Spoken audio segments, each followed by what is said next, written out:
moi. Allez, c'est parti. C'est beau, je me suis fait mal. Eh bien, bonjour à tous et bienvenue dans ce nouvel épisode d'Avec ou sans sucre. Et oui, on est déjà dimanche, donc nouvel épisode. Et vous le savez, vous avez compris la mécanique qui dit nouvel épisode, dit nouvel invité. Que vous nous regardiez sur YouTube en vidéo ou que vous nous écoutiez en podcast, peut-être en voiture ou à la maison, qu'importe. D'ailleurs, merci d'être toujours aussi nombreux à nous suivre. Eh bien, on a une invitée toute particulière aujourd'hui et je suis très contente de la recevoir puisque nous devions déjà tourner ensemble il y a quelques semaines et malheureusement, on n'avait pas réussi à tourner ensemble, mais ça y est, on y arrive. Brrr, c'est des roulements de tambour. Brrr, je fais très très bien. Colline, s'il vous plaît. T'entends la foule derrière qui crie. Comment vas-tu ? Bah ça va, merci, et toi ?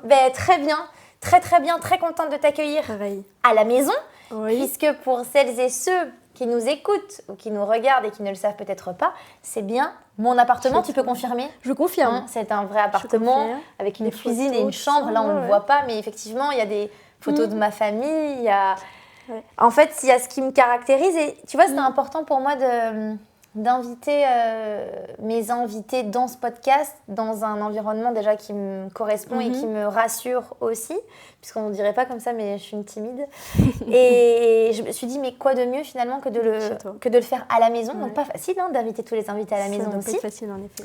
Mais je suis très contente que tu aies accepté mon invitation. Alors Colline, cette année dans Avec ou sans sucre, j'ai décidé de laisser l'invité se présenter comme il ou elle aimerait qu'on le ou la présente. C'est dur de se présenter. Ouais, c'est difficile. Ouais. Bah, je m'appelle Colline, j'ai 24 ans, je suis sportive de haut niveau depuis maintenant plus de 10 ans à peu près. Je fais de la gym et comment j'aimerais qu'on me voit, je sais pas, quelqu'un de souriante, rigolote et voilà.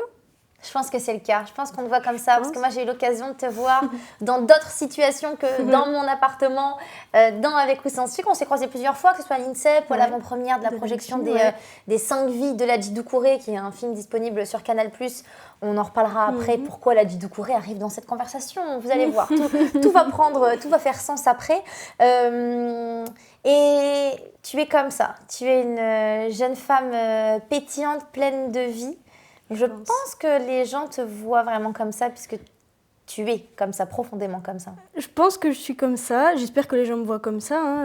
J'essaie juste d'être moi-même. Et je pense être quelqu'un d'assez simple.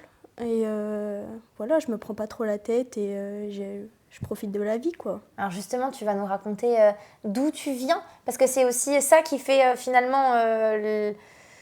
La personne qu'on devient plus tard, c'est qui on est, dans quel schéma familial on vit, dans quel schéma familial on grandit. Toi, c'était quoi ton schéma familial quand tu étais jeune ? Alors moi, mes parents sont encore ensemble. J'ai un grand frère. J'ai un chat aussi. Un petit chat ? Un petit chat, ouais. Et, la chance. Ouais. Et en fait, je suis issue d'une grande famille. Mes grands-parents, ils ont 10 enfants. Waouh ! Ouais. Donc on est une big famille. Et en fait, on est assez proches tous. Donc je suis très très famille, très beaucoup famille. Oh, et comme ça devait être dur pour toi de partir à l'INSEP, alors on en reviendra après. Un enfer. Mais ça a été un choix. Mais ouais, donc voilà. Et je m'entends super bien avec ma mère. J'ai un lien hyper spécial avec elle. Aussi avec mon père, mais ça reste différent d'avec ma mère. Et très très proche de mon frère aussi également. Donc, combien d'années de plus que toi, ton frère ? une seule année. Ah oui, d'accord, Ouais. vous êtes très... Ah ouais. Oui. Ça engage du coup quelque chose d'assez fraternel. C'est presque des jumeaux en fait, finalement, quand on n'a qu'un an d'écart, c'est pas grand-chose. Ouais. Vous aimez les mêmes jeux, vous aimez les mêmes films potentiellement. Oui. Et il fait quoi ton frère dans la vie ? Alors, il est éducateur spécialisé, donc il travaille en foyer. Et il fait du rugby à côté aussi. Donc sportif aussi. Sportif aussi, ouais. C'est quoi tes souvenirs d'enfance ? T'as eu une enfance comment ? Heureuse. Après, je suis encore jeune, mais non, en fait, j'en garde vachement des très bons souvenirs. Je suis aimée par mes parents, je suis aimée par mon frère et par ma famille. Beaucoup d'amour, entre beaucoup d'amour ? Beaucoup. Peut-être, on va pas dire trop parce qu'il n'y en a jamais, trop. Raison. Mais oui, beaucoup. C'est compliqué en vrai d'expliquer comment était mon enfance, on va dire en quelque sorte. Mais j'avais beaucoup d'amis aussi quand j'étais petite à l'école. Très entourée ? très entourée, toujours. Et j'aime ça. J'aime être entourée. D'accord. Donc, C'est des encore, bonnes personnes. c'est encore un trait de caractère que tu as aujourd'hui? Ah oui, Ok. j'aime être entourée, mais des bonnes personnes. Donc, c'est compliqué à trouver aussi les bonnes personnes, mais ouais, voilà. Ton parcours scolaire, il ressemble à quoi, Colline? Alors, mon parcours scolaire, j'ai fait un bac techno, STMG. Ok. Bon, je l'ai eu avec franc succès. Après, je m'étais dirigée vers un BTS, mais trop dur. J'ai pas réussi à joindre le sport et ce diplôme, en fait. Parce qu'on va y venir. En fait, toi, tu es donc du coup sportif professionnel, hein, comme tu l'as dit dans l'introduction. Tu vis à l'INSEP, qui est le plus grand centre national de sportifs, là où un maximum de sport en fait se pratique et donc il y a un internat et toi tu vis à l'internat depuis tes 14 ans. Ouais, exact. Ouais, donc ça fait 10 ans. Ça fait déjà 10 ans que tu habites là-bas, donc finalement t'habites seule ou tu partages ta chambre? Toute seule. Ouais, donc tu habites toute seule. Alors tu es entourée, j'imagine, de tes copines de l'INSEP, mais tu habites toute seule, toi qui aime être entourée de ta famille, etc. Ça a dû être effectivement, on va en parler après, quelque chose d'assez particulier à vivre. Et niveau études, quelle difficulté ça a dû être de jongler entre les entraînements hyper intensifs, je pense que tu peux nous le confirmer, et l'école. Du coup, l'école à l'INSEP. À l'INSEP. D'accord. Ouais. L'école à l'INSEP, donc pas le CNED. Ah, j'ai fait une année de CNED, j'ai fait ma 3e en CNED. Et après, je suis passée à l'école à l'INSEP. Après, on est relié à des lycées dans Paris. Et on allait le vendredi matin quand même dans le vrai lycée pour un peu paraître normal, on va dire. Il faut se sociabiliser aussi avec, et puis voir ce que c'est. Je n'ai pas envie de dire la vraie vie, parce que vous ne viviez pas une fausse vie, mais on s'entend quand je dis ça, on s'entend. Oui, exactement. Donc c'était quand même une sortie que j'aimais faire le vendredi, sortir dans un vrai lycée, voir d'autres personnes, voir les gens, comment ils sont, voilà, leur quotidien, quoi. Donc c'était cool. Et après, là, ça fait des années que je fais mes études seulement à l'INSEP, quoi. D'accord. Alors, tu parles de quotidien, justement. Le quotidien d'une jeune athlète, quand tu as 14 ans, tu arrives à l'INSEP. Comment tu arrives à l'INSEP d'abord? Alors, attends, parce qu'on va essayer de recontextualiser un petit peu pour vous qui nous regardez sur YouTube ou qui nous écoutez en podcast audio. Comment le sport entre dans ta vie? Il entre tôt, hein, quand même. Baby gym. Donc 3 ans. Ah ouais, d'accord. Ouais, j'ai commencé tu fais partie des bébés qui ont fait de la baby gym. C'est ça. Okay. Donc j'ai fait ça. Et après, petit à petit, j'ai continué à faire de la gym dans mon club. J'aime la gym. C'est ma passion, j'aime ce sport plus que... T'as toujours aimé? Toujours. Et encore maintenant. Hein, sinon, je pense que j'aurais pas continué. Tu faisais de la gym où quand tu étais petite? C'était quoi ton club? Comment? Digoin. Je l'ai pas celle-là. C'est en Bourgogne. C'est pas grave, tout le monde n'a pas Dunkerque non plus. Donc c'est une petite ville en Bourgogne. Ok. Donc, petite campagne, hein, tranquille. Et après, j'ai commencé à faire des stages un peu, mais j'étais jeune, hein, j'avais 9-10 ans, des petits stages à Dijon, où il y a un pôle espoir. Donc j'ai fait ça, et en fait, ils m'ont demandé de rentrer en pôle espoir à Dijon l'année de mon CM2, je crois. J'ai dit non. J'ai dit, je veux pas rentrer. Toi, t'avais pas envie? J'avais pas envie. Toi, t'avais pas envie de quitter ta famille? Ouais, voilà. Donc je me suis dit, je garde 1 an, et après, s'ils veulent me redemander après, ils me redemandent, parce qu'on peut entrer en 6e. C'est un peu, on va dire, pas le plus tard, mais c'est bien d'entrer en 6e, ça fait un bon parcours de... 6e, on est tellement jeune. C'est jeune, c'est trop jeune. Donc voilà, je suis rentrée au pôle espoir de Dijon en 6e. Donc tu es en internat à cette époque déjà? Famille d'accueil. Oh waouh. Ouais, okay. Famille d'accueil on était 4 filles dans la famille. Ça ressemble à quoi la vie dans une famille d'accueil? Ça ressemble à quoi la vie? En plus, c'était qu'une femme, on n'avait qu'une femme. Elle était retraitée, et puis on était toutes jeunes, on venait toutes de rentrer, là on avait toutes 12, donc vous étiez toutes dans ce pôle espoir de Dijon, toutes gymnastes? Oui. D'accord. Ouais. Donc vous étiez collègues déjà, enfin vous vous entraîniez ensemble à l'époque, plus vous viviez ensemble. Waouh. Ça fait beaucoup, hein. Ouais. 4 filles. Ouais, filles en plus. Filles, pardon, mais on doit le dire. 4 filles de cet âge-là qui sont en train d'apprendre à se connaître déjà elles-mêmes et à grandir en communauté. Trop dur. Ça n'a pas dû être facile, Trop dur. J'en garde des bons souvenirs parce que ça reste quand même mon début de carrière de haut niveau. Mais c'est pas mes plus belles années, quoi. Dijon, ça a été compliqué. Le fait aussi de partir de chez moi. J'ai failli arrêter un nombre incalculable de fois parce que je voulais rentrer chez moi. Je voulais plus faire ça. Et il y a eu pas mal d'histoires, hein. On n'est que des filles, donc forcément, on connaît... On connaît les filles. les T'avais quel âge, 10 ans? Ouais, voilà, 10 ans. des jeunes filles de 10 ans. Tes copines, t'es plus ma copine, C'est t'es ma ça. meilleure amie. Mais finalement, ce sera toi. Non, le drame. C'est Mais exactement oui, c'est normal. C'est normal. Et ça, pour le heureusement. coup, tu as vécu, je pense, comme n'importe quelle petite fille qui va à l'école et qui grandit normalement. Attention, je mets des gros guillemets pour ceux qui nous écoutent en podcast et qui ne nous regardent pas sur YouTube. Ouais, exactement. Donc j'ai fait quoi, 3 ans, il me semble, là-bas. Ouais, 3 ans à Dijon. Tu rentrais tous les week-ends voir ta famille? Oui. Ouais, obligé. Et après, mes entraîneurs, ils ont été mutés du coup à l'INSEP. Ah! Et ils avaient le droit de ramener 2 gyms avec eux.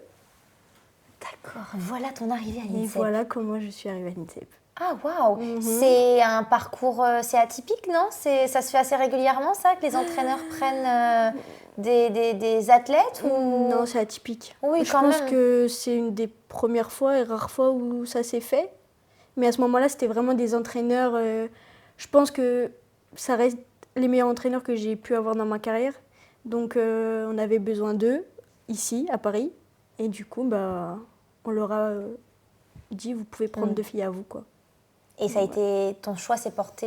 Leur choix, pardon, s'est porté sur toi assez rapidement? Ils ont vu en toi des qualités de championne?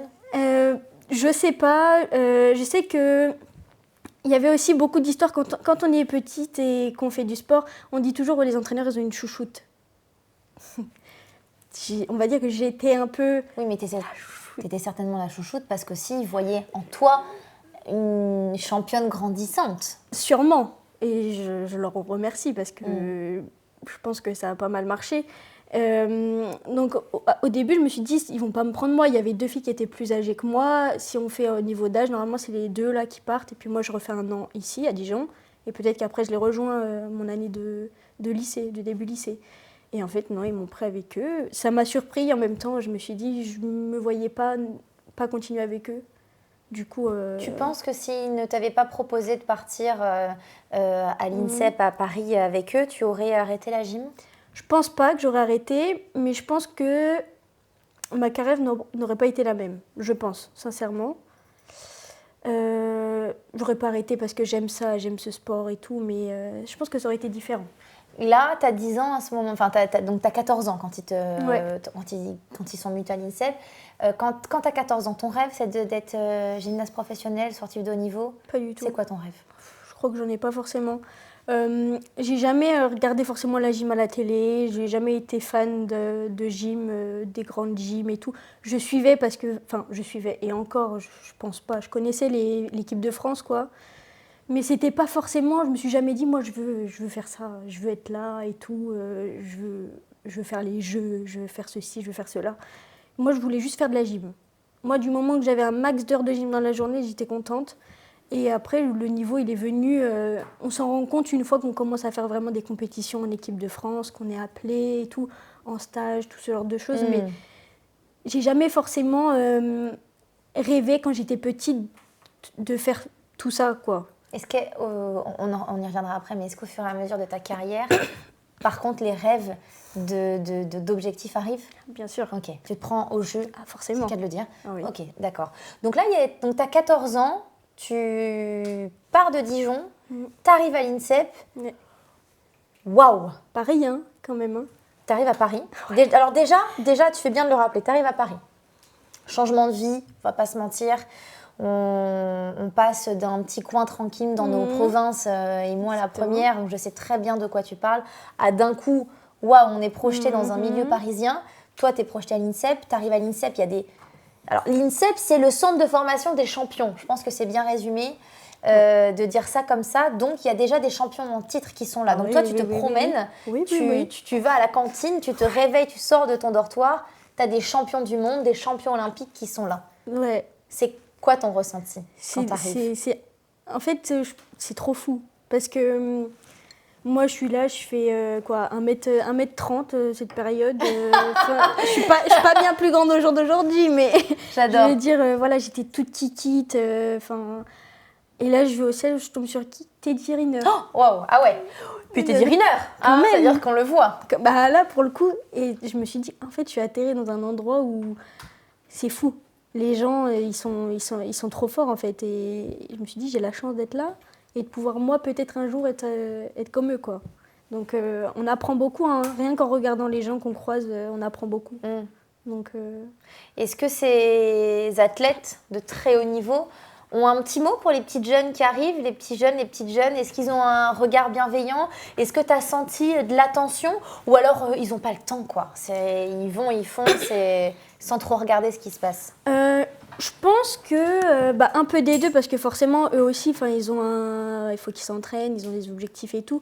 Mais je pense qu'ils sont toujours bienveillants. Ils voient quand il y a des nouveaux, surtout des petites têtes, des petites filles, des petits garçons là qui arrivent. Je pense que eux aussi, ils ont été à notre place, donc forcément, ils nous regardent de loin, mais je pense qu'ils nous regardent quand même et ils sont quand même à l'affût de ce qui peut se passer dans l'INSEP et ce qui peut se passer pour nous, quoi. Est-ce que tu sais combien de sports il y a de représentés à l'INSEP?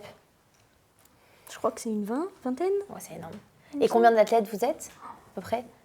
Alors, je sais pas du tout. Est-ce que parfois, il y a des gens que tu ne reconnais pas? Tu dis, oh, ça, je sais pas. Ah non, je savais pas que c'était un athlète de l'INSEP. Ou alors, quand même, vous vous connaissiez quand même plus ou moins tous. Bon, là, ça fait 10 ans, donc forcément, je reconnais pas mal de têtes, mais il y a tout le temps des nouveaux. Donc forcément, là, par exemple, je suis arrivée, c'était quand? Il y a 2-3 semaines. Je me suis dit, mais je suis où? Je reconnais personne. Je reconnaissais personne. Je me suis dit, c'est moi la nouvelle ou c'est eux? Mais on connaît les grandes têtes, forcément, parce qu'il y en a qui sont là aussi depuis pas mal d'années. Mais il y a plein de nouveaux, donc forcément... Tu te sens comme chez toi, là-bas? Ouais. Bah, c'est ma maison un peu. C'est ma deuxième maison, l'INSEP. Pour le coup, je veux dire, je connais, c'est peut-être bête, mais toutes les personnes qui travaillent là-bas et qui font pas forcément de sport, je les connais tous, ils me connaissent. Il y a un affect particulier entre vous? Oui. Bah oui, forcément, ils me voient plus que mes propres parents, donc forcément, que ce soit avec les entraîneurs ou les gens, par exemple, du self, c'est toujours les mêmes personnes. On se voit, on se dit bonjour, comment ça va, tes vacances, comment ça s'est passé.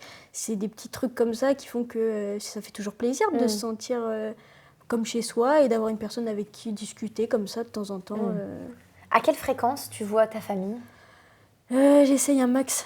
Je rentre chez moi, je pense, 1 à 2 fois par mois, quand même. Quelques jours seulement, j'imagine. Ouais, le week-end. Vendredi soir, j'arrive, je repars le dimanche. Donc ça fait court, mais en vrai, j'ai besoin de ça. Donc forcément, j'essaye de faire un max d'aller-retour. Ça dépend aussi des périodes. Je ne vais pas rentrer chez moi si, par exemple, j'ai une compétition dans pas trop longtemps et tout. Il faut aussi que je me repose et tout. Mais le plus je peux rentrer, le mieux je me sens. Après, j'ai ma mère tous les soirs au téléphone aussi. Donc ça va, je suis pas... Ça fait 10 ans que tu es à l'INSEP. Ça fait 10 ans que ta vie, elle est quand même réglée grâce au sport, parce que c'est quand même, merveilleux d'avoir le sport dans sa vie. Quel est ton plus beau souvenir sportif? S'il y en a un ou deux. Il y en a plein. Je pense... plus beau souvenir sportif. En vrai, je vais dire là récemment, si on parle en termes de compétition-résultat, je vais dire championnat du monde de l'année dernière, où on a fait 3e en équipe avec les filles, donc c'est aussi mes amis. Donc forcément, c'était assez fou. Je pense que ça reste un des meilleurs moments dans toute ma carrière. Qu'est-ce que tu ressens à ce moment-là? Trop de choses. En fait, c'était tellement fou. Et c'était tellement agréable. Je pense que c'est une des rares compétitions où j'ai réussi à prendre du plaisir parce que Dieu sait que c'est dur de prendre du plaisir en compétition. Pourquoi? Parce qu'il y a le stress, il y a aussi... tu veux réussir, donc forcément, tu penses aux résultats, tu penses à plein de choses. Tu dis oui, mais si je fais ça, nanani, nanana. Et toi, tu es devant ton truc et au moment où il faut y aller, tu es là, tu es comme ça en fait. Comment on gère un stress d'avant-compète? Moi, je sais que je travaille avec des préparateurs mentaux, donc j'ai pas mal, on va dire, de tips maintenant qui fait que j'arrive à me recentrer sur moi. Tu peux nous en donner un, comme ça?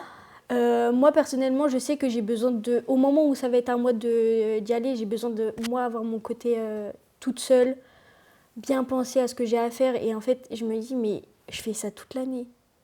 Pourquoi là, j'y arriverai pas à ce moment-là, quoi. Les conséquences ne seront pas les mêmes, bien entendu, parce que je ne suis pas à l'entraînement. Mais je veux dire, j'ai travaillé d'arrache-pied tous les jours pour ça, pour ce moment-là. Donc t'inquiète pas, tu vas le faire, tu sais très bien le faire. Donc j'essaie de moi me rassurer moi-même, de prendre les trucs positifs, de penser forcément à la technique parce que c'est mieux. Et après, j'aborde le truc, on va dire, un peu plus sereinement. Est-ce que le stress t'a déjà fait complètement perdre tes moyens? Oui, absolument. Il n'y a pas tellement longtemps, enfin c'est quand même 2021, je pense. J'étais tellement stressée qu'en fait, je ressentais plus rien.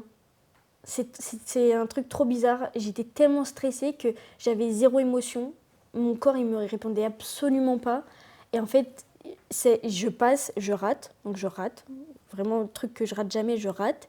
Et en fait, je me sentais tellement pas de ce que je faisais que j'ai même pas su réagir comment je devais faire derrière, quoi. Parce qu'après, derrière, il fallait que je refasse encore quelque chose. Donc, c'est-à-dire se remettre dans le truc et tout. Impossible. Impossible. T'as su dire ce qui t'est arrivé? Non. T'as su analyser? Non. Franchement, c'était trop dur. Je pense que j'avais beaucoup d'attentes à ce moment-là et je savais que j'étais prête et tout pour cette compétition-là. Et en fait, quand tu es sur le moment et que tu rates, en fait, tu sais pas. En fait, tu sais pas pourquoi. Tu te dis, mais qu'est-ce qu'il faut que je change? Il s'est passé quoi? Tu regrettes dans ces moments-là? Hey, je vais pas dire que je regrette parce que non, je regrette pas parce que j'ai appris beaucoup en ratant ça ou en ratant pas mal de choses. Mais c'est vrai que tu te poses des questions, tu te dis mais en fait j'ai mis tout en œuvre pour que j'y arrive et en fait j'ai rien à la fin. J'ai rien. Enfin, j'ai pas ce que je veux quoi. Donc c'est vrai que et c'est là où j'ai pris pas mal de décisions pour la suite de ma carrière. C'est-à-dire? C'est-à-dire que j'ai refait tout mon cercle. Donc j'ai enlevé les personnes qui, pour moi, n'étaient pas nécessaires. Et j'ai fait venir à moi des personnes qui, je pensais, pouvaient m'apporter, dont Ladji. Alors on va en parler, puisqu'effectivement, depuis 2 ans, tu t'entraînes aussi avec Ladji Doucouré. Je vais recontextualiser un petit peu. Ladji Doucouré, double champion du monde du 110 mètres haies. Un homme formidable avec lequel j'ai eu la chance de participer à ma toute première saison de Danse avec les stars en 2010 où on allait en finale, qui est aujourd'hui l'un de mes meilleurs amis, qui est un pilier de ma vie, donc qu'on a reçu bien sûr dans Avec ou sans sucre lors de la première saison. Un homme à diverses qualités artistiques, sportives, mais surtout humaines. Pourquoi tu as décidé par exemple de prendre Ladji dans ton cercle et dans ton équipe? Alors, pourquoi Ladji? Alors, en fait, ça s'est fait un peu crescendo. Ladji, c'est quelqu'un qui est hyper accessible. C'est quelqu'un, tu vas le voir à l'INSEP, il ne te connaît pas. Hein. Il va venir te dire bonjour, il va te demander comment tu vas, il va te dire « Et toi, comment ça se passe ?» et tout. C'est mettre à l'aise, Ladji. Absolument. Donc, ça m'a paru... Bon, forcément, il y a aussi le fait que ce soit un double champion du monde. Forcément, enfin, je veux dire... Rien que un petit double champion du monde, dis donc. J'ai pas pris n'importe qui, forcément. Mais mon meilleur ami qui fait du 400 mètres, j'en avais parlé, je lui avais dit j'ai envie de trouver quelque chose, j'ai envie de changer, j'ai envie d'aller voir autre chose, quoi, qui peut aussi forcément m'aider, moi, dans ma pratique de la gym. Donc, moi, ma spécialité, c'est le saut, donc il faut que je sache courir. Forcément, c'est mieux. Et je me suis dit, ok, j'ai envie d'aller demander à Ladji pour voir ce qu'il en pense. Stressé comme tout, enfin... Comment on l'aborde? Comment d'un coup tu te dis bonjour Ladji Doucouré, je suis Colline, je voudrais. Ça se passe comment? Je me rappellerai toute ma vie parce que j'étais dans la halle et je voyais il était là-bas, il était en train d'entraîner, je sais plus, il entraînait qui et je me suis dit bon allez, je prends mon courage à deux mains, j'y vais. Toute stressée, j'y vais. Je dis salut Ladji. Donc lui, comme d'habitude, super à l'aise, ça va et tout ça. Je dis oui, j'ai une petite question. Tu l'imites très bien ça, c'est vraiment, si je le vois. Je dis j'ai une petite question à te poser et tout. Donc je lui explique un peu le projet et tout. Et lui il me dit ok, let's go, on y va. Je dis ok, c'est si simple que ça. Ouais. En fait, il est tellement gentil que en fait, bon, il a bien fallu quand même que je lui explique pourquoi on n'allait pas faire quelque chose qui n'allait pas me servir. Bien sûr. Enfin, il faut des objectifs aussi. Et en fait, ça s'est fait tellement facilement. Parce que c'est tellement un monsieur extra et il comprend en fait. Je lui ai expliqué aussi à ce moment-là, j'étais aussi un peu mise à l'écart par rapport à la gym. J'étais un peu... Par rapport à l'équipe, tu te sentais mise à l'écart de La ton Fédé. équipe? La Fédé. Oui, la Fédé, j'avais pas forcément de résultats en fait. Il se passait pas grand-chose dans ma carrière. Je suis arrivée à un moment où j'étais un peu avide, quoi, et c'était un peu... Et c'est compliqué, en fait. Tu as vécu cette période? C'est pas facile, hein. C'est pas facile, et en même temps, en fait, on n'a pas le choix. Donc c'est soit tu laisses le truc couler et tu te laisses faire, ou soit tu essaies de trouver des solutions et de rebondir derrière et de leur montrer qu'en fait, ils se trompent sur toi. Donc c'est ce que j'ai essayé de faire. C'est difficile, si jeune, d'avoir tant conscience. Tu vois, les sportifs de haut niveau, vous êtes extrêmement matures. Vous avez quand même alors, généralement, vous êtes très mature de par le fait déjà que vous avez commencé très très jeune à rentrer finalement dans le monde professionnel. Là où les gens n'y rentrent pas avant 18 ans. Tu vois, toi, tu as déjà 4 ans d'avance, quoi. Bam, tu arrives à 14 ans, tu es un peu déjà dans ce monde professionnel-là. C'est pas facile, si jeune, de se dire, bon, ok, je vois bien que mes résultats ne sont pas là. Pourquoi mes résultats ne sont pas là? Pourquoi je n'y arrive pas? Et je vais prendre mon courage à deux mains, aller demander de l'aide. Parce que finalement, tu as demandé de l'aide. J'ai demandé de l'aide, oui. Et c'est pas facile, hein, de faire la démarche pour ça. Et en fait, je pense que j'aurais pas pu mieux tomber que sur l'ADJ. C'est vraiment, pour le coup, je pense que c'est une de mes meilleures rencontres, et je pense qu'il a fait basculer ma carrière. Mais je pense qu'il s'en rend pas compte. Enfin, tu connais l'ADJ, tu sais comment il est.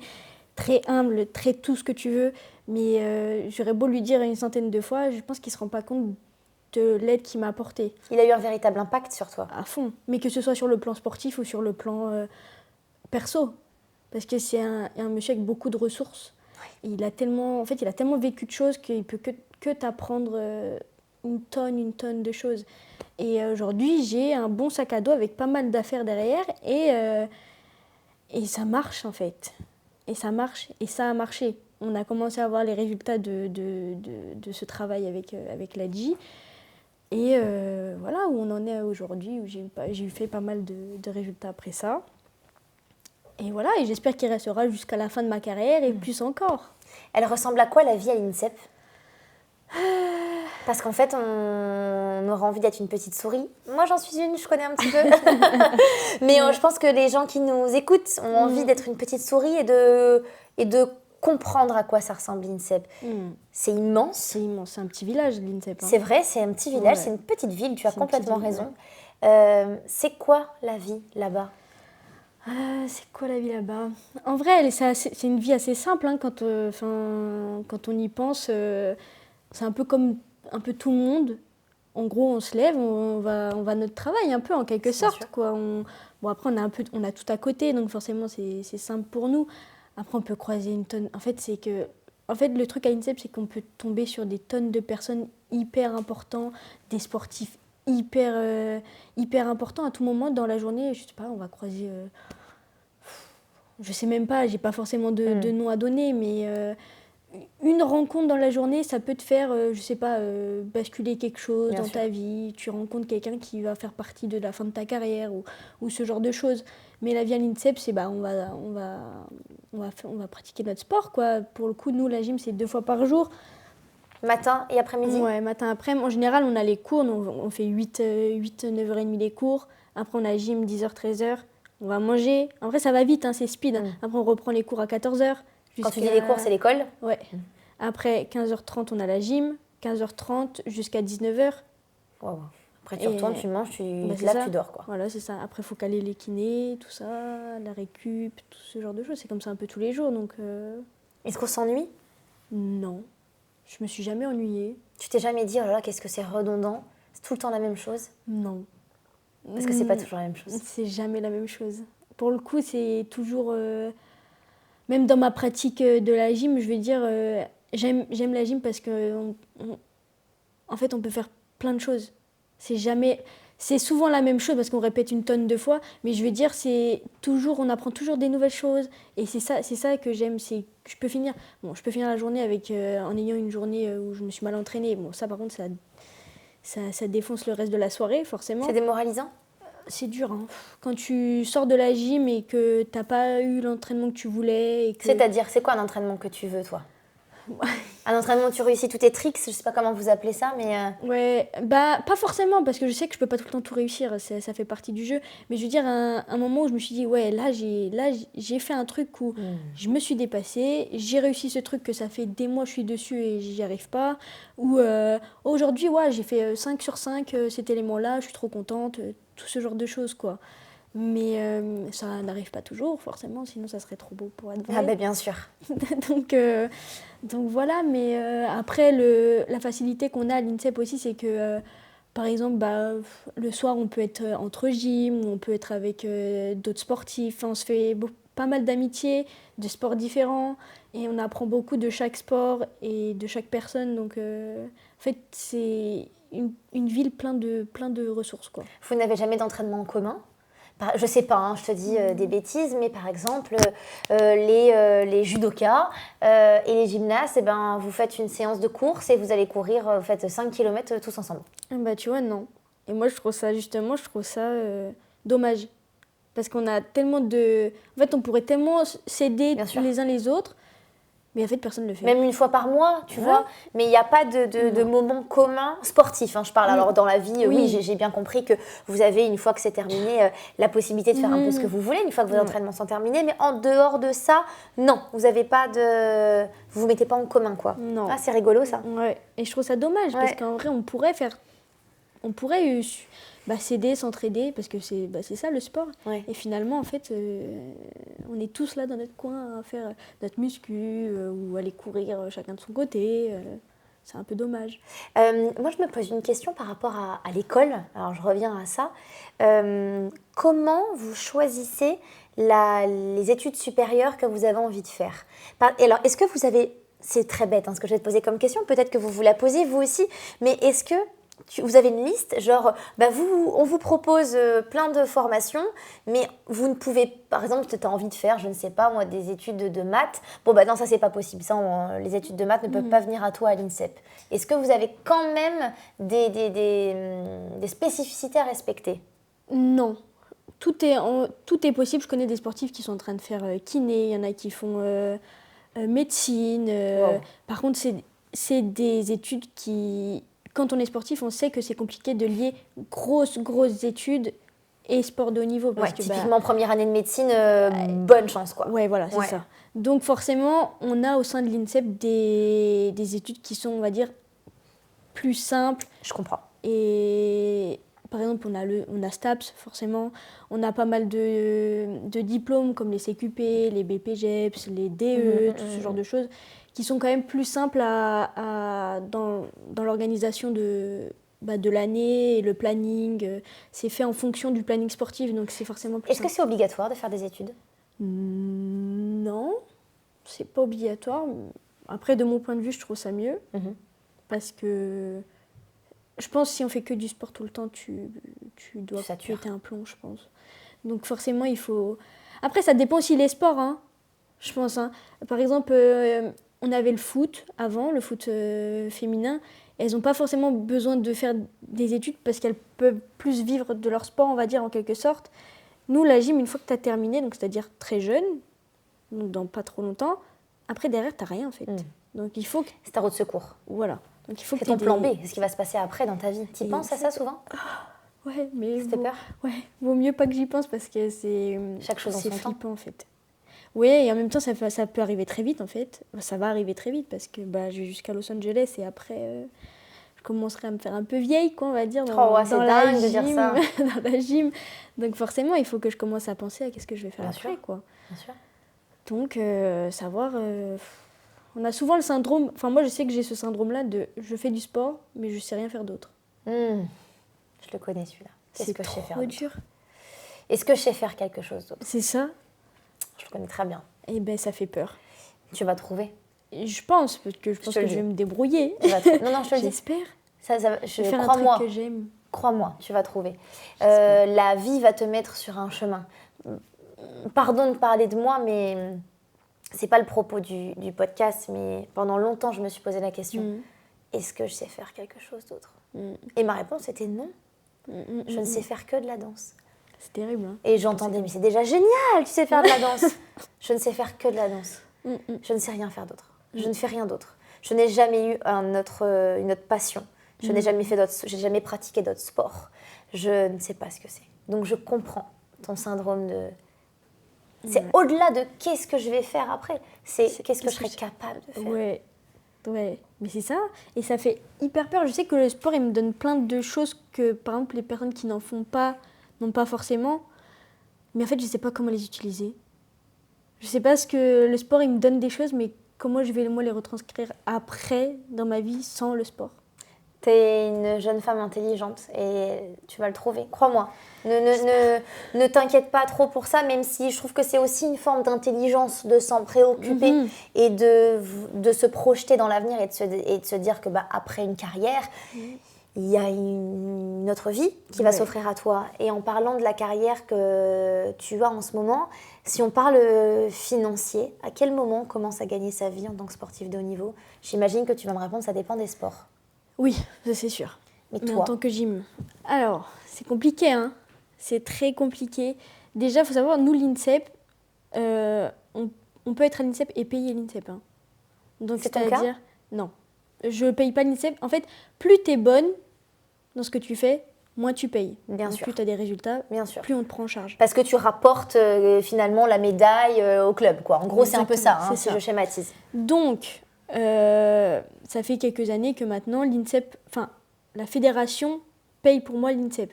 D'accord. C'est quand même 13 200 l'année. Wow.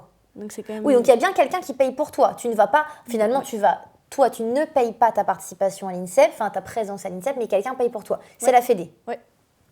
Donc voilà, et depuis, ça fait 2 ans, il me semble, il y a eu le projet ANS qui s'est fait. Et en gros, l'ANS donne de l'argent aux clubs pour que les clubs rémunèrent leurs sportifs. Donc j'ai eu cette chance-là, depuis 2 ans, en gros, de gagner moins un salaire. Mais sinon, avant ça, je vivais pas de la gym. Je gagnais de l'argent parce que je faisais des résultats, donc j'avais des primes de résultats. Sinon, à part ça, après, il faut aller chercher les sponsors. Mais en tant que gymnaste, je me plains pas du tout parce que jamais de la vie, je prends ce que j'ai à apprendre. Mais c'est hyper dur de trouver des sponsors à la gym. C'est pas un sport qui est hyper... je sais pas comment expliquer... on ne voit pas forcément trop... C'est pas très médiatisé. Oui, voilà, c'est pas un sport qui est... Alors là, bien, il y a eu les JO, on va en revenir après. Bon, les JO à Paris, donc forcément, on a parlé des athlètes français. Mais sinon, effectivement, c'est pas le sport qui est le plus médiatisé. Ouais, voilà. Donc, c'est vrai que c'est compliqué de trouver de l'argent, quoi. Donc là, au jour d'aujourd'hui, je m'en sors plutôt bien parce que j'ai les résultats qui font que je peux avoir de l'argent qui rentre. Mais sinon, si tu es début de carrière, et c'est ça en fait que je trouve dommage, si tu es en début de carrière et que tu te retrouves avec un petit club et qui ne peut pas forcément trop t'aider, en fait, tu te retrouves à l'INSEP, mais en fait, tu dois payer 13 000 de l'année, quoi. Pouah. Ouais. Et tu es là et c'est les parents qui payent, quoi. Et si les parents ne peuvent pas suivre, eh ben, tu rentres chez toi. Donc tu ne peux pas réaliser ton rêve.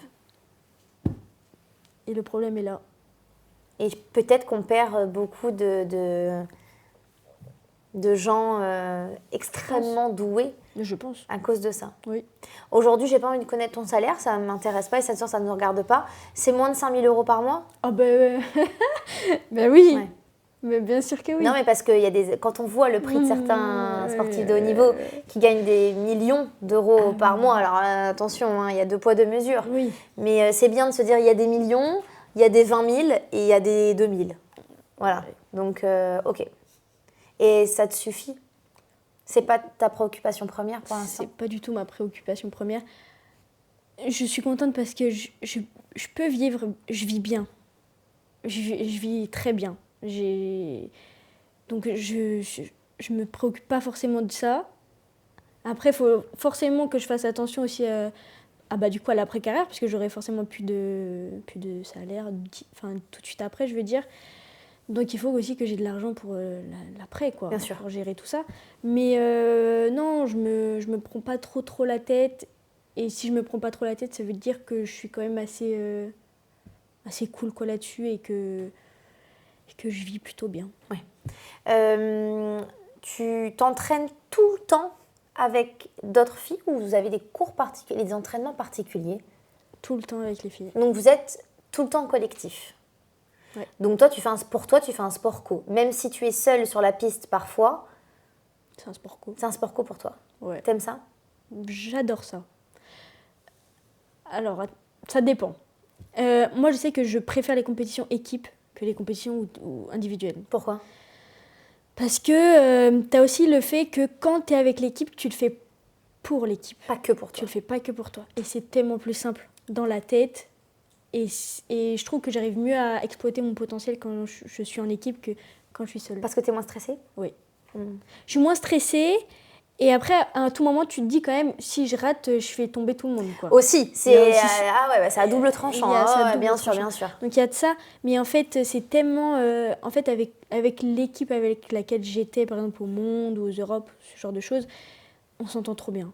On s'entend vraiment hyper bien et en fait c'est pour ça que j'adore ça parce que c'est tellement simple et tellement fluide qu'en fait derrière tu peux que toi être à l'aise sur ton passage quoi. C'est... Alors ouais, tu peux que performer et en même temps, si vous vous êtes embrouillé pour une petite histoire, comme tout le monde peut s'embrouiller. Ah, oui. Enfin, en fait, tu vois, c'est ça, c'est Ouais, que ouais. vous êtes aussi comme tout le monde. Oui. Ça se ressent sur la piste derrière? Jamais. Franchement, là-dessus, pour le coup, on sait toujours faire la part des choses entre, du coup, la vie, on va dire, hors sport et quand on est en compétition et quand on a tous le même objectif, on sait pourquoi on est là, on veut se créer des souvenirs, on veut kiffer tous ensemble, donc forcément, tout ce qu'il y a à côté, là, on y fout de côté. Par contre, après, on y repense et après, Ouais, on revient. Oui, faut pas oublier. On va non, pas mais- lâcher l'histoire. Non, quand même pas. Il faut toujours une explication. Mais du coup, non, voilà, c'est pour ça. Et après, en individuel, c'est vrai que... individuel, c'est différent. Hein. Parce que là, c'est toi contre toi. Hein. T'as beau... T'es contre des autres filles, forcément. Mais je veux dire, sur le moment, t'es toi tout seul, quoi. Et si tu rates, tu peux t'en prendre qu'à toi-même. Et c'est quand même, on va dire... Alors, d'un côté, on va dire l'échec est plus simple à digérer quand c'est pour toi, Tout seul. voilà, que si par exemple on rate en équipe, forcément. Mais ouais, je trouve que c'est deux compétitions différentes. Et c'est pour ça que c'est cool la gym parce qu'il y a ce côté équipe et ce côté aussi individuel, donc c'est sympa. Tu as participé, Colline, au championnat de France, d'Europe, du monde, au JO. Oui. Waouh! Et tu as 24 ans. Quand tu viens, on met pause sur ta vie, on met pause, tu regardes en arrière et tu te dis, moi, Colline, 24 ans, j'ai participé au championnat de France, au championnat d'Europe, au championnat du monde, aux Jeux Olympiques. C'est pas assez. T'as envie de faire plus? Oui. C'est déjà, je pense que T'es une vraie championne. Hein. ma mère me le dit souvent, elle me dit, déjà, ce que tu as fait, c'est énorme. C'est quand même assez fou ce que j'ai fait dans ma carrière. Et je le sais hein, que c'est quand même bien, mais on en veut toujours plus, forcément. J'ai eu des médailles aux Europes, j'ai eu des médailles au championnat du monde. Bon, là, récemment, on a raté nos jeux, donc forcément... Petit goût amer? Très amer, hein, très très amer. Mais ça me... Je veux encore. En fait, une fois qu'on goûte, on veut plus... On veut y retourner, quoi. C'est comme ça.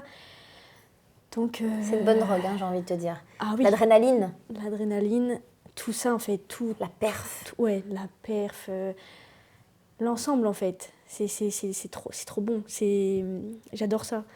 Donc, c'est pour ça que là, on est reparti pour un cycle. Let's go. Et les 2028, tu nous disais que c'était l'un de tes objectifs. Vous avez participé, tu as participé et vous avez participé avec l'équipe de France, évidemment, aux Jeux Olympiques à Paris 2024, au JO qui se tenaient chez nous. Saveur, j'imagine, toute particulière de recevoir les Jeux à la maison. Incroyable. Beaucoup plus de pression. C'était tes premiers Jeux? Ouais, premiers Jeux. Donc c'est difficile de dire est-ce que j'ai eu plus de pression. Bon, tu n'as pas encore ce comparatif.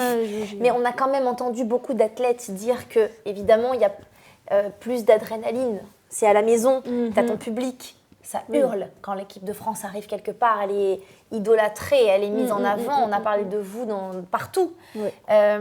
C'était quoi ton sentiment quand vous avez démarré les Jeux avec les filles? On était toutes excitées. Franchement, on avait trop hâte. On n'avait qu'une hâte, c'était que ça commence. On était prêtes. Hein. On était prêtes pour ce rendez-vous. en tout cas, gymniquement parlant, on était prêtes. On a travaillé pour être prête mentalement aussi à ce qui allait nous arriver, donc c'est-à-dire la foule, les cris, tout ça. Et en fait, une fois qu'on est... On n'est plus si prête que ça, en fait, sur le moment venu. Est-ce qu'on peut vraiment se préparer complètement à ce genre d'impact ? Je pense pas. Tu vois ? Je pense qu'on peut, s'y attendre. Mais en fait, de là, entre s'y attendre et y être, c'est totalement différent. Et ça vous a déstabilisé ? Je pense que... en vrai, c'est compliqué de refaire une analyse là-dessus parce que on est rentré sur le plateau, donc déjà, on nous hurle dessus. Donc moi, je me suis dit, oh, c'est trop fou. Et tout. Je ne sais pas si j'étais la seule dans l'équipe à penser ça, mais j'étais toute, je ne sais pas comment dire, toute excitée. Je me suis dit, ouais, c'est fou ce qu'on est en train de vivre, c'est incroyable. C'est trop d'émotions pour une personne, je pense. En fait, c'est trop, ça te tabasse dessus, quoi. T'es là, ça fait bam. Et toi, t'es là, ouais, il faut que tu te concentres parce que derrière, il faut que tu fasses ton travail, quoi. Et en fait, on commence. Et en fait, on commence mal. Genre, on arrive, on commence au bar, en plus, c'est pas notre agrès voilà, où on est les plus fortes. Et en fait, on rate. Et en fait, c'était hyper dur de se remettre dedans derrière. Et en fait, il y a aussi le fait que c'est mes amis aussi qui sont avec moi dans l'équipe. On a toutes des objectifs, on a un objectif équipe, mais on avait aussi des objectifs individuels. Et de voir son ami rater, échouer, c'est dur. C'est hyper dur parce qu'on est sportif, mais on est aussi humain. Avant tout. Donc forcément, ça fait mal, en fait, ça fait mal au cœur. Et après, on renchaîne à la poutre. Alors moi, c'est moi qui ouvre la poutre. Il valait mieux pas que j'ouvre la poutre. Pourquoi ? J'arrive, je fais 2 chutes. La fille, elle a pas compris qu'il fallait rester sur la poutre, je crois. Oh bah attends, c'est déjà une performance exceptionnelle d'être là. Oui. Mais qu'est-ce qui se passe ? Pourquoi tu chutes ? Tu sais pourquoi tu chutes ? Alors, je pense que je sais. Et en fait, j'ai eu un peu la même sensation que quand j'ai raté. J'étais pas trop stressée, en fait. Et je pense que ça, c'était pas assez bon. J'étais un peu comme si j'étais département. C'était trop bizarre comme sensation que j'ai eue dans mon corps et dans ma tête. Et en fait, j'ai pas su comment faire, en fait. C'était trop bizarre. Tu t'es sentie déstabilisée ? Ouais, à mort. Ouais. Franchement, ouais. On fait poutre et là, on rate la poutre. Franchement, je sais pas ce qu'on fait. 2 agrès où on n'est pas les meilleurs, mais on est quand même pas mal. On rate. Donc là, le moral des filles commence à descendre et tout.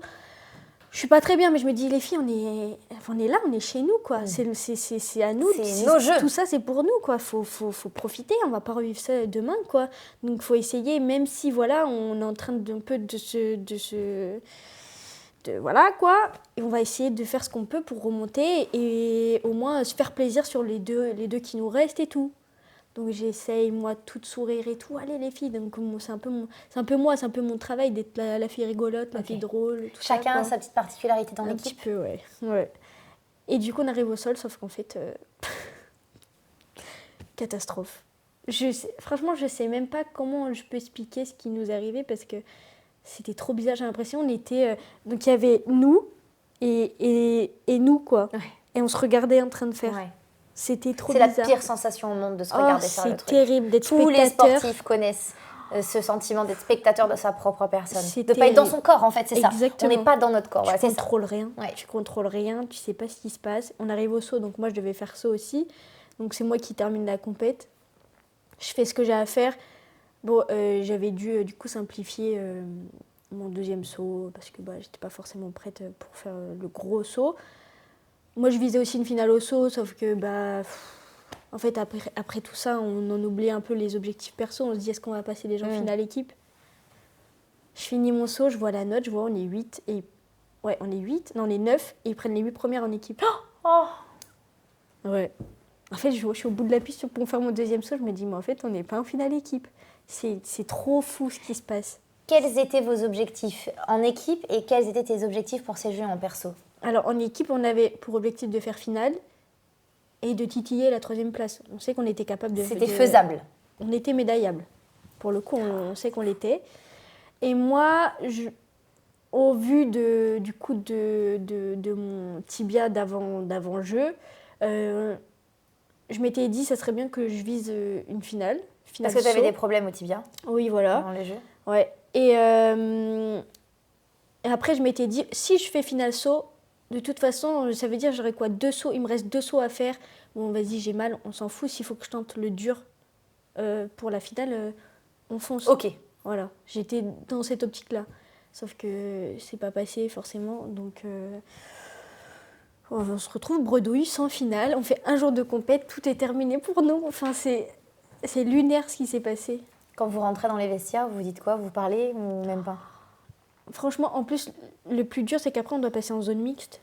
Donc, toutes les interviews, tout ça. Et les gens, ils nous demandent, il s'est passé quoi? T'as pas envie Il de s'est passé répondre. quoi? Nous aussi, on sait pas ce qui s'est On aimerait bien passé. vous répondre ce encore. qui s'est passé, ouais. Bah ouais, c'est trop dur. Donc, du coup, il y en a qui pleurent, forcément. Il y en a... tout le monde réagit différemment. Moi, je m'étais dit, allez, je pleure pas jusqu'à ce que je rentre là au village et je pleurerai une fois que je serai dans la chambre, quoi. Sauf qu'à ce moment-là, fini la compète, je vois qui? Mes parents Ah, waouh. et mon frère. J'appelle mon frère et il commence à pleurer. Je dis, c'est mort. Là, tu peux pas tenir, c'est impossible. C'est tout ça. En fait, tu travailles toute ta vie pour ce moment-là et Énorme voilà. déception. Et là, c'est fou. Franchement, c'est trop fou. Et l'après-compète, il a été, je pense, géré différemment par les filles. Et certaines l'ont mal vécu, certaines ont... Franchement, ça a été compliqué. De vivre l'après-jeu, trop dur. Parce que la France a fait des bons résultats et que vous avez vu l'engouement qu'il y avait autour des Français, ou juste parce que une fois que les JO se terminent, en fait tout retombe et on se dit mais on doit se redonner un nouvel objectif? Alors, ouais, un peu des deux en fait. Hein.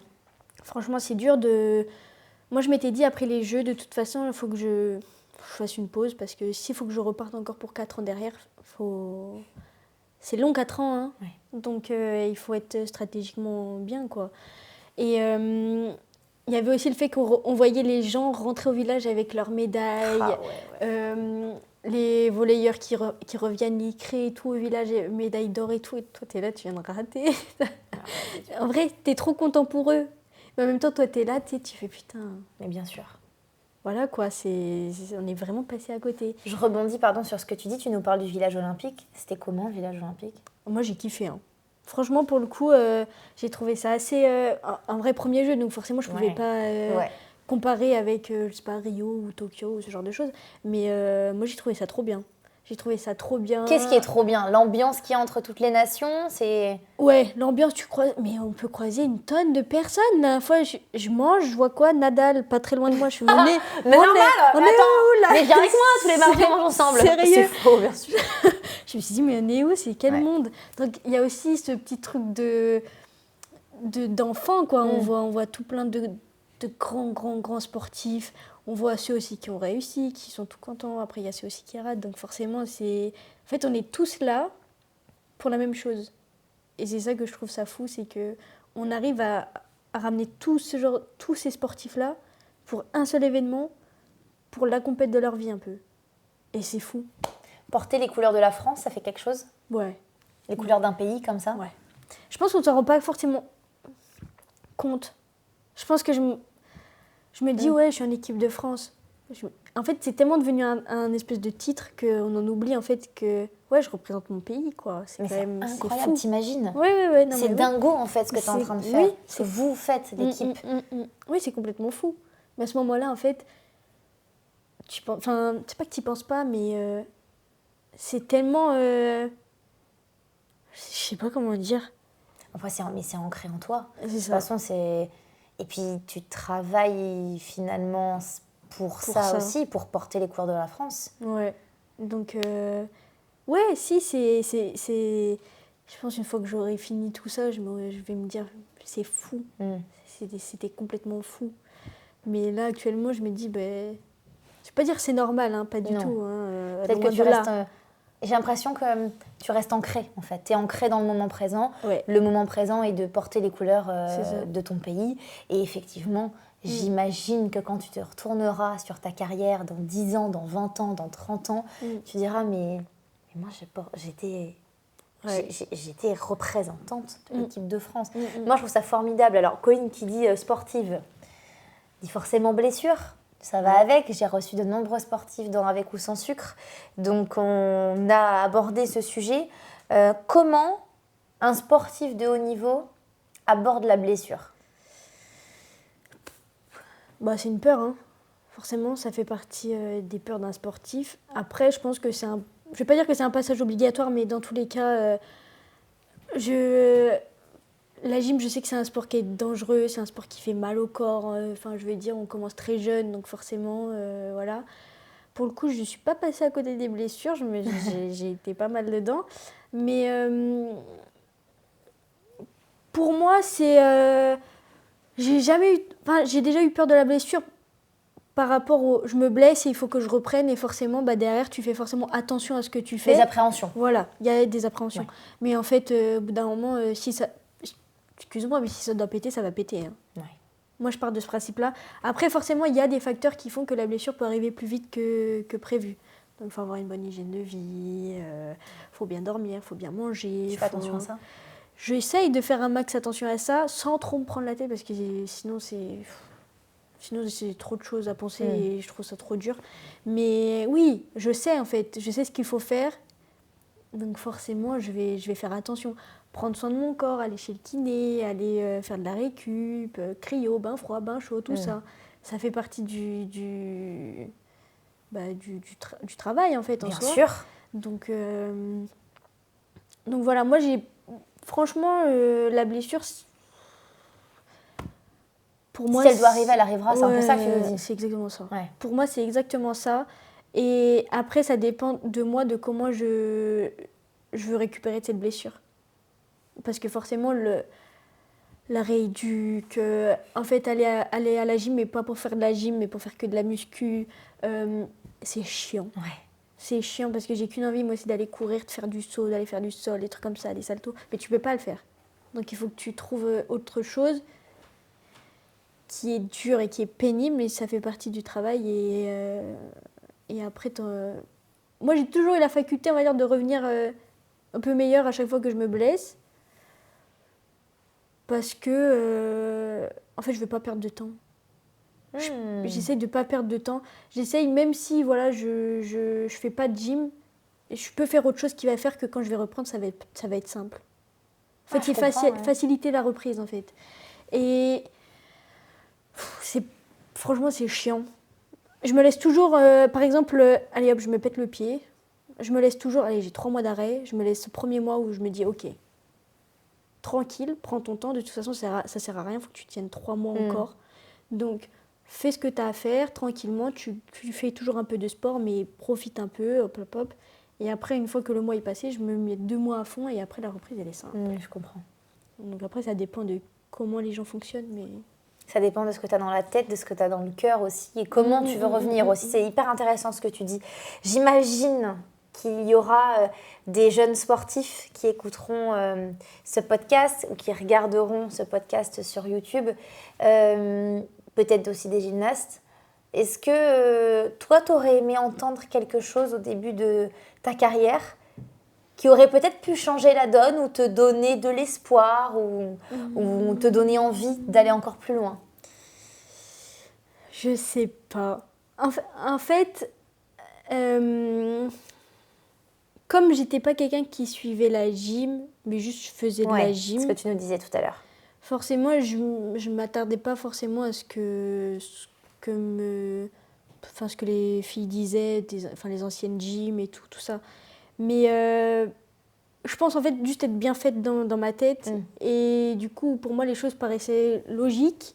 Mais là, comme je vois que forcément, je fais partie des grandes gymnastes, entre guillemets, parce que voilà. Pas tant entre guillemets que ça, Colline. Oui, mais parce que moi, on me dit souvent, oui, tu donnes un peu l'exemple, tout ça, mais moi, je me rends pas compte de tout ça. Et pourtant, on l'a dit tout à l'heure, tu es la représentation de l'équipe de France, tu es en équipe de France de gym, tu es un pilier de l'équipe de France aujourd'hui. Donc oui, il y a certainement des petites gymnastes qui ont même ta photo dans leur chambre. Possible. Tu vois? Et qui se disent, moi, je veux faire comme elle. Oui, c'est possible et je m'en rends plus compte maintenant parce que, par exemple, je retourne des fois dans mon club à Digoin et je vois les petites filles qui vont venir me poser des questions et en fait, ça les intéresse de savoir comment comment ça fonctionne, comment on fait, tout ça. Et du coup, moi, c'est avec grand plaisir que je leur donne des conseils, tout ce genre de choses. Donc oui, maintenant, je me rends plus compte de l'impact que je peux éventuellement avoir sur certaines filles. Mais moi, mon seul conseil que je leur donne, dans tous les cas, c'est si t'aimes la gym et que le meilleur truc, c'est prendre du plaisir. C'est dur, ça va être dur, ça va faire mal, t'auras pas toujours envie d'y aller parce que c'est comme ça. Mais si t'as toujours ce petit plaisir et que t'aimes ce que tu fais, dans tous les cas, si t'arriveras forcément à faire quelque chose. Ça dépend des objectifs que t'as. Je dis pas que tu vas devenir... je sais pas, je peux pas m'avancer sur... Bien sûr. Mais je vais dire, tu peux faire des choses qui te rendront fier toi, quoi. Si tu as ce plaisir et que tu aimes ce que tu fais, tu auras toujours des résultats. T'es fière de toi aujourd'hui ? Ouais, je pense. C'est dur de dire ça. En fait, tu sais pourquoi c'est dur, je crois ? Parce qu'on a peur d'être prétentieuse. Ouais, à mort. En fait, tu vois, c'est juste ça. Alors que tu as le droit de dire, bien sûr, je suis fière de ce que j'ai accompli. J'ai pas tout réussi, mais je suis fière de ce que j'ai accompli et je suis fière de la femme que je suis en train de devenir. En fait, aujourd'hui, on a le droit de le dire. Sans paraître prétentieux ou prétentieuse. Tu peux le dire, Colline. Enfin, tu vois, il y a un moment... Oui. Faut pas, et puis je pense qu'il ne faut pas avoir peur de le dire. Peur pourquoi ? Peur du regard des autres, peur de ce que les autres vont penser de nous. Ah oui ? T'as cette peur encore ?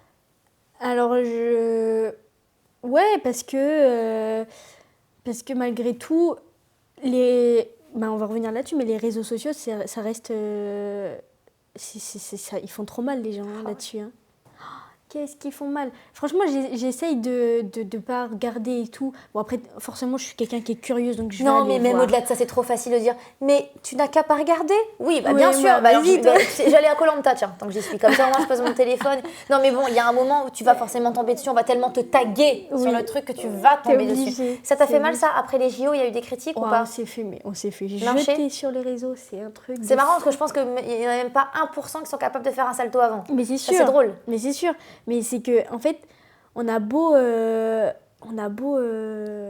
pas vouloir regarder, on sait qu'on sera forcément critiqué sur les moindres faits et gestes qu'on fera. Et je suis pas... comment dire moi, je suis pas trop... Enfin, je suis sur Insta, tout ça, mais je suis pas forcément quelqu'un qui met forcément beaucoup de choses en avant. Je me mets pas trop forcément en avant, j'aime pas trop ça. Je préfère partager ma vie que partager, par exemple, la gym. Tes titres. Ouais, voilà, exactement. Ok. Donc, les gens, ils pensent que du coup... je sais pas comment dire, je suis là, mais je suis pas là. Je sais pas comment expliquer, mais... Oui, ils se disent, de toute façon, je peux dire ce que je veux, je suis même pas sûre qu'elle va le lire, elle est pas vraiment présente. Voilà, je vois tout. Mais on voit je tout. vois tout. Franchement, Même ça, c'est bien et c'est important aussi de le dire. J'ai beaucoup de chance, j'ai une communauté hyper bienveillante. Les commentaires sous les vidéos YouTube sont tellement gentils et merci vraiment du fond du cœur. Et c'est vrai que c'est important de rappeler qu'il y a des personnes derrière les écrans, il y a des personnes qui lisent les commentaires, il y a des personnes qui reçoivent les messages.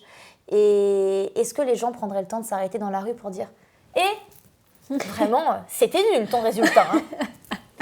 En fait, je crois pas. Je pense pas. Qui sommes-nous pour critiquer l'autre ? Et ça, c'est difficile et je sais qu'il y a... Il y a un fléau sur les réseaux sociaux, pas que. Ça apporte aussi plein de belles choses. La preuve en est. Ouais. On est là, on est sur un canapé à la maison, on diffuse sur YouTube, il y aura des extraits sur les réseaux sociaux et les gens seront, franchement, 99% bienveillants. Et malheureusement, ce pourcent-là, on le retient. Et on le retient. Et on le voit. Et on le voit. Mais parce qu'on voit aussi les 99% de bienveillance. Et merci vraiment du fond du cœur. Mais je comprends et ça... Plus tu vas grandir, plus ça deviendra facile à gérer, mais il y aura toujours forcément ce truc, tu vois. Est-ce que, pour finir le podcast, Colline, est-ce que tu es heureuse aujourd'hui ? Oui, je pense. Je suis heureuse. Je suis super bien entourée. J'aime les gens qui m'entourent. Enfin, là-dessus, tout va bien. Là, c'est vrai que je vis une période où c'est un peu compliqué, l'après-jeu, tout ça. Ça reste difficile à digérer tout ça et à se relancer et savoir comment on y va. Mais je vais bien. Je vais super bien et je suis super heureuse et Tout va bien en vrai. Donc là, c'est objectif Los Angeles 2028. Absolument. Bah, c'est tout le mal qu'on te souhaite. Alors pour C'est terminer gentil. ce podcast, bien sûr, vous savez, à la maison et en podcast audio, on fait une petite vidéo. Ah oui, c'est vrai. Oh, je vous adore. Il faut absolument que je vous dise ce qui vient de se passer. J'allais faire une petite photo Paula. Et là, j'ai Thibaut, que vous commencez à connaître maintenant. Thibaut qui fait et qui montre l'oracle des anges. Bien sûr, Thibaut, mon assistant. C'est pas Matt qui me l'a dit, derrière la caméra là-bas. Alors, c'est vrai. Merci beaucoup Thibaut, pardon, j'allais oublier l'oracle des anges. L'oracle des anges, pardon, c'est quoi? C'est que des jolis messages. Ok. Des anges, je n'ai rien inventé. Et je vais te laisser penser à quelqu'un, à quelque chose, à une situation, à une envie future, à un projet, qu'importe, à toi, pour quelqu'un, qu'importe. Ça va forcément t'amener un bon message. Je vais te demander de le prendre, de le couper le jeu de la main gauche, puisque c'est la main du côté du cœur. Et je ne vais pas te demander quelle était ta question, ça te regarde, c'est personnel, c'est dans ton cœur. Par contre, je veux bien que tu nous lises la carte, s'il te plaît, quand tu te seras posé la question. Ok. Alors. C'est le moment préféré. On va faire de l'ASMR. Vous entendez? C'est super ça en vrai, non? C'est bon. Je t'en prie. Alors, nous, tes anges gardiens, t'entoureront d'une lumière émeraude, rose et dorée. Oublie tes soucis et tes inquiétudes et entre dans l'espace sacré d'amour et de guérison. Ça te parle cette carte, non? Amour, c'est fou ça. C'est bien fait, hein. Je sais que ça te parle cette carte. Oui. Je suis très contente que tu sois tombée sur cette carte. Moi aussi. C'est un message qu'on t'envoie et ça donne plein d'espoir. Moi, c'est un oracle que je peux utiliser parfois tous les matins, parfois pas pendant un mois. Et je sais pas, ça me fait quelque chose. C'est assez fou. Cette carte t'était prédestinée. Nous pouvons donc passer à la fameuse photo Paula. Qui veut s'y coller? C'est Matt ou c'est Thibaut? C'est Matt. C'est Matt. Tiens Matt, merci beaucoup. Vas-y, viens Colline, on va s'immortaliser notre petit moment de douceur ensemble. Tu nous dis 1, 2, 3. 1, 2, 3. Merci beaucoup. Génial Matt, merci. Colline, merci du fond du cœur d'avoir pris du temps. On te souhaite tous beaucoup de réussite. C'est une jeune femme ancrée. Ne doute pas de ce qui va t'arriver. Je me doute de ce que tu peux traverser bien loin, évidemment, puisque je n'ai pas ta carrière. Mais moi qui ai mis un petit pied dans ce milieu sportif aussi, je sais très bien les doutes qu'on peut avoir, les questionnements, les moments où on est tellement heureuse qu'on a l'impression que notre cœur va exploser de bonheur, et les moments où on est si triste qu'on a l'impression que les flots de larmes ne s'arrêteront pas. Et en vrai, on a une chance inouïe, c'est que nous, on vit. Absolument. Et on vit les émotions à fond. Absolument. Donc, prenons ça comme une chance. Merci du fond du cœur de nous avoir suivis. Vous le savez, je vous le répète plus ou moins à chaque épisode, mais c'est hyper important pour nous. Si vous pouvez nous laisser un petit commentaire, un petit j'aime ou s'abonner à notre chaîne YouTube, ça nous aide beaucoup pour le référencement. Je vous embrasse. Merci du fond du cœur de nous avoir suivis. Et bien sûr, à dimanche prochain. Ciao, ciao.